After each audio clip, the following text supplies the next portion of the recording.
Dan and I have been married for 3 years and 8 months ago welcomed our amazing son into the world. He was very planned and wanted, and motherhood had been transformative for me.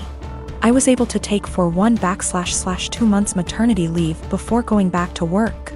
Without going into too many details, we both work white-collar jobs that require professional attire. A normal workday look for me is a skirt or pair of slacks, a silk blouse, pumps or boots depending on the weather, but always with a heel because I'm 5'0", maybe a blazer if I have a big meeting. Dan wears a suit almost every day. I also style my hair and do some makeup for work every day. This is what I wore before our son was born and what I continue to wear. Dan and I are pretty even in sharing parenting duties. I tend to take mornings because I'm more of a morning person than Dan. A normal morning for me starts early: short workout, shower, get baby up, get baby ready and baby off to Dan because the daycare is on Dan's way to work. I'm normally dressed at the tail end of this process, but I keep my robe on over my clothes in case my son wants to give my outfit something to remember him by on our way out the door. For the last month or so, Dan has been more irritable than normal in the morning. There have been side comments if he gets up and I'm drying my hair or getting dressed. Basically, if I'm not 100% focused on my son in the AM. Our son is happy playing and supervised, so I just chalked it up to morning moodiness, but it's been getting worse.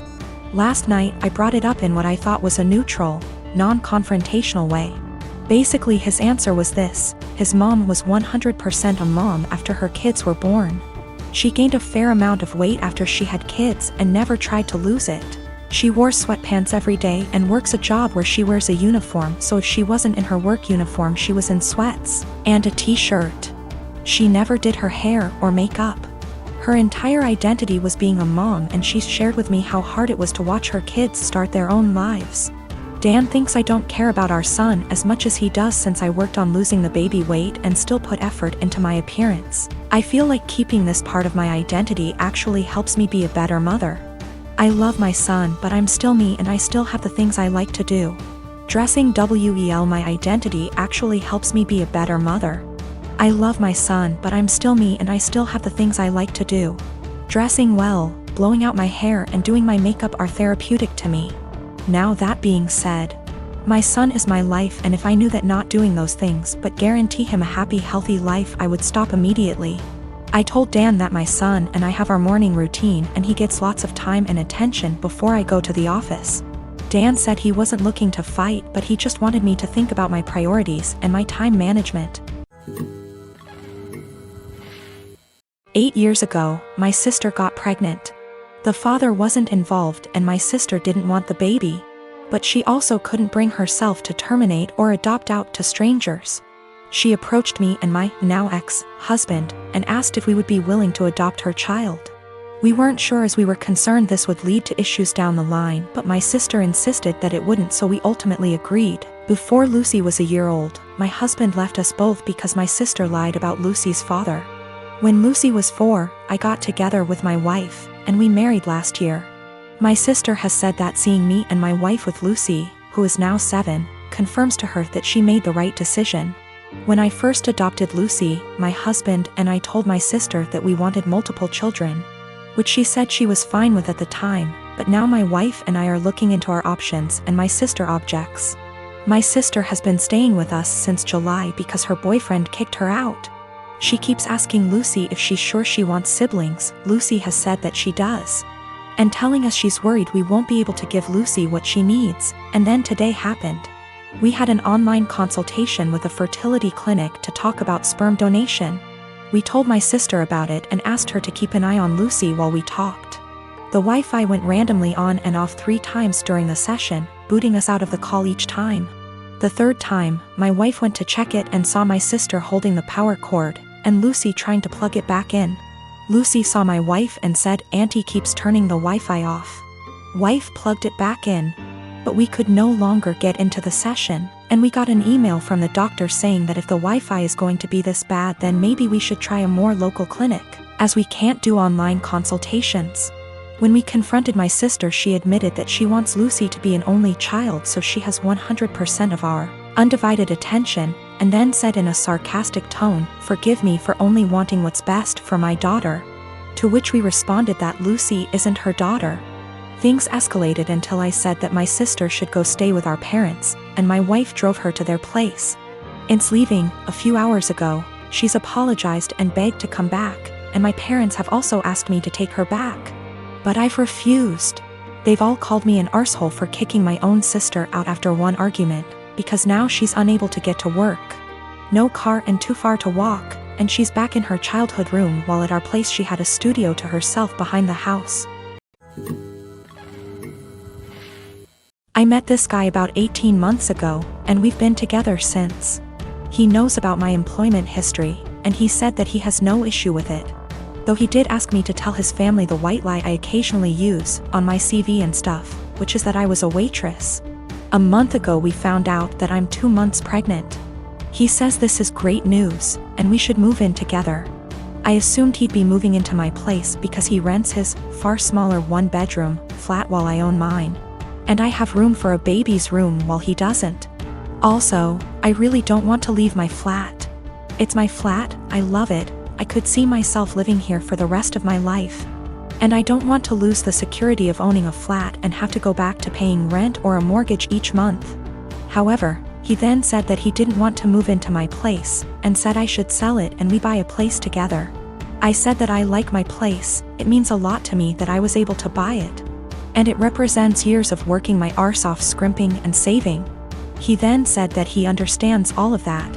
But we should be living together by the time the baby comes, and he didn't want to live in my flat. I asked him why not. It's a great flat, it's central to everything, it's spacious, it's got room for all his stuff. There's a daycare in the building, run / owned by another tenant, and a school 5-minute walk away, the list goes on. And he said that he didn't want to live in a flat that was bought with stripper money. That really pissed me off, and I told him no. Why am I selling my flat, and that he never had an issue with my stripper money paying for this flat before now? I said I wasn't giving up the security of owning a home for someone who tries to make me feel ashamed about something I don't feel ashamed of. He said that his point is if I sold the flat then we could get a new place with the money from the sale. I said, wouldn't that still be stripper money? And he said that's different, and I asked how. He then said he was going back to his place because I can't talk to you when you're in this state. He's gone back to his flat now, and he's texted me saying I'm overreacting / irrational, and I need to think of this realistically, rather than emotionally. He says he wouldn't feel right raising a child in my flat knowing how I purchased it, and selling back / moving is the best idea of all of us, not to mention the fact he isn't on the deed because it's my place and it would never feel like our place because of this. I feel I might be the arse because I get why he might feel like it's just my place, and I feel I'm being too rigid in a time we need to work together. Plus I spoke to my sister and she sided with him, so 2 out of 3 people think I'm in the wrong here. I dumped him. There was a whole conversation, and during the conversation he said he didn't want to be a parent if I wasn't willing to do everything he wanted, including sharing a house back / deed, plus staying together. Also, at the start of the conversation I said what a few people suggested, which was that I'd be willing to sell and split the house with him, provided he paid 50%, and he got very, very angry. Very, very quickly.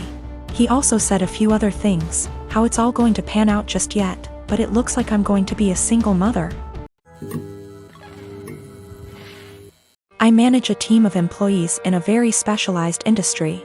The employees are hired on 2-year contracts that are mostly automatically renewed.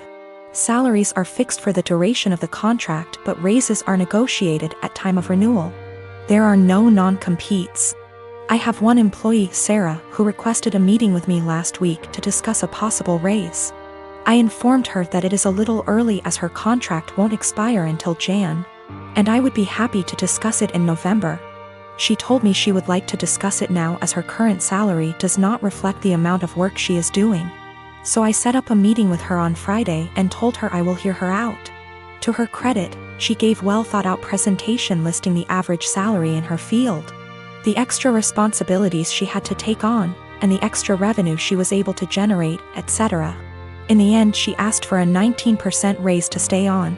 This was a substantial jump, but I thought she made some good points, and, with inflation being what it is, I can sell it to the managing partner that we are locking down a good employee for 2 more years.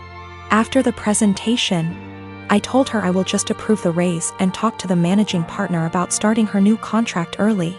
Since the only things we are changing are the salary numbers, we can have the new contract ready for her to sign by Tuesday. She seemed very surprised that I did not try to negotiate and looked a little shell-shocked that the meeting was over so quickly. So anyways, I spent the entire weekend selling the raise to the partners and harassing legal to get the documents ready. However, when I gave her the documents to sign this morning, she asked for another meeting to discuss salary. She informed me that after doing more research over the weekend, her pay is still not reflective of all the work she is doing. At this point, I got pretty annoyed and told her that we can discuss in 2 years. I thought that was the end of it, but after lunch she came to my office with 3 offers letters she received from our competitors. One in our city with a salary that is 2 to 3% higher, and 2 from other states that are 8 to 9% higher. She asks for the new salary to at least match the competitor in our city to stay.